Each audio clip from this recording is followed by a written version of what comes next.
안녕하세요. 상상TV의 부동산 분석하는 남자예요. 오늘은 연말 특집으로 2023년 평택시 부동산 시장을 전반적으로 예상해보는 시간을 갖도록 할 텐데요. 혹시 저희 구독자분들께서 검토 요청이 있으시면 검토할 의미가 있는 곳은 업로드할 예정이니 많은 관심 부탁드립니다. 그럼 오늘의 주제인 2023 평택을 지금부터 시작하겠습니다. 먼저 평택을 A부터 E 지역까지 5곳으로 나누어 보았는데요. A 지역은 평택 구도심 지역이고요. B 지역은 G지역 인근과 동삭동입니다. C 지역은 고덕신도시이고요. D 지역은 브레인시티입니다. 마지막으로 E 지역은 화양지구입니다. 자, 한 군데씩 살펴보겠습니다. 먼저 A 지역은 평택 구도심이면서 합정주공 재건축, 세교 1구역 재개발이 포함되어 있는 지역인데요. 합정주공 재건축을 먼저 살펴볼게요. 합정주공 1, 2단지는 관리처분 인가가 2022년 상반기에 되었습니다. 그러나 아직 현장에 펜스를 설치하지 않은 것으로 보아 이주 및 현금 청산에 있는 것으로 판단됩니다. 합정주공 3, 4단지는 이제 정비구역이 지정된 단계입니다. 자, 합정주공 1, 2단지의 경우 2017년에 정비구역에 지정되어 관리처분까지 무려 5년이 걸렸습니다. 따라서 합정주공 3, 4단지는 시간이 많이 필요한 상황으로 판단되고요. 아직도 넘어야 할 산이 많이 남아있는 것으로 볼 수 있겠습니다. 그리고 입지도 살펴봐야겠죠. 자, 합정주공 1, 2단지의 경우 평택역까지 도보 18분이 소요되는 것을 확인할 수 있고요. 합정주공 3, 4단지에서는 도보로 11분이 소요되는 것을 확인할 수 있네요. 자, 마찬가지로 A구역에 속해 있는 세교 1구역 재개발에 대해서도 살펴보도록 하겠습니다. 자, 세교 1구역도 2022년 상반기에 관리처분 인가가 되었으며 현재는 이주 및 현금 청산 중에 있는 것으로 판단됩니다. 다만 세교 1구역의 경우 세대수의 대부분이 임대로 계획되어 있고 요진건설이 시공사인데 시공사 인지도가 낮다는 부분이 아쉽습니다.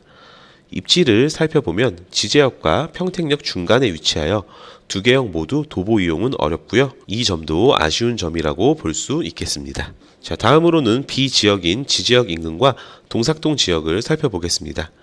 이 지역은 이미 활성화가 많이 되어 있는 지역인데요. 그래도 공동주택 부지가 내필지는 남아있는 상황입니다. 현재 동삭동 센트럴 자이 및 더샵 지제역 센트럴 파크 등은 작년 최고가 대비 20%에서 30% 정도 조정을 받고 있는 상황입니다.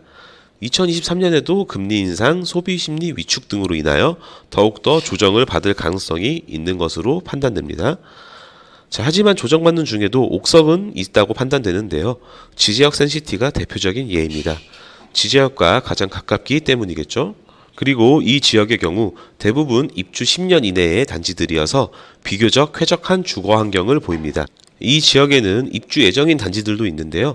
자, 2022년 12월 현재 동삭동 이편한세상 지제역이 1516세대의 규모인데 입주를 시작하였으며 자, 2023년 6월에는 평택 지제역 자이가 1052세대 입주 예정에 있습니다. 그리고 지제역 서측은 현재 횡한 상태인데요. 자, 이곳에도 지제역세권 개발이 예정되어 있습니다. 다만 사업이 지지부진하다 보니 2022년 11월에 평택시에서 환지처분 방식에서 공공개발로 전환한다고 발표하였는데요. 자, 향후 개발 상황을 지켜봐야 할 것으로 보입니다.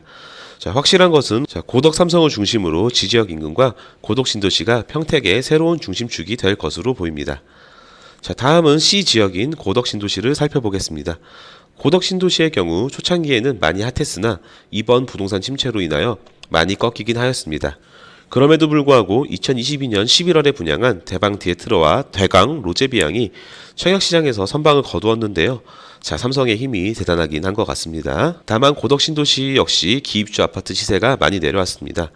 향후 고덕신도시에 분양하는 아파트에 청약 생각이 있으시다면 고덕신도시의 가격이 어느 정도 선에서 방어하는지를 지속적으로 모니터링할 필요성이 있겠습니다. 아무래도 하락장에서는 더욱더 신중하게 판단하여야겠죠. 자, 다음은 D지역인 브레인시티입니다. 현재 중흥토건에서 기반공사를 진행하고 있는데요. 고덕신도시 동측에 위치하며 산업시설 용지와 주거 용지가 계획되어 있습니다. 2023년부터 분양을 시작하지 않을까 예상하며 고덕신도시만큼 성공적으로 연착륙할 수 있을지는 조금은 의문이 드는 곳이기도 합니다. 자, 가장 중요한 것은 시장 상황에 맞는 합리적인 분양가라고 생각되는데요. 합리적인 분양가로 분양하기를 희망합니다. 자, 마지막으로 이 지역에 속한 화양지구입니다. 자, 화양지구의 경우 저희 채널에서 자세히 다룬 적이 있기 때문에 궁금하신 분들은 영상 위쪽을 클릭하셔서 확인해 주시면 감사하겠습니다. 자, 화양지구는 올해 이편한 세상 2개 단지와 포레나 평택 화양이 미분양을 맞이하였는데요. 미분양 후 영업을 통하여 현재 어느 정도 분양한 단지도 있고 고전하고 있는 단지도 있는데요. 자, 앞으로 분양 예정인 곳이 또 있습니다. 자, 힐스테이트 평택 화양이 1571세대로 분양에 앞두고 있는데요. 현재 홈페이지는 11월 오픈 예정인데 아직 확정은 아니고요. 내년으로 넘어갈 수 있을 것 같기도 합니다. 아무래도 이미 화양지구에 미분양 물건이 있기 때문에 상당히 부담을 느낄 것으로 보입니다. 자, 현 시장 상황에서는 마찬가지로 고전할 것으로 예상되고요. 자, 화양지구의 개발 호재와 발전 가능성이 있긴 하지만 아무래도 입지가 가장 딸리는 것은 사실인 것으로 보입니다. 자, 지금까지 연말 특집으로 2023년 평택시 부동산 시장을 예상해 보았는데요.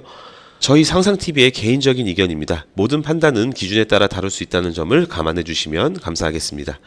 오늘 영상이 유익하셨다면 좋아요와 구독, 알림 설정까지 부탁드리겠습니다. 감사합니다.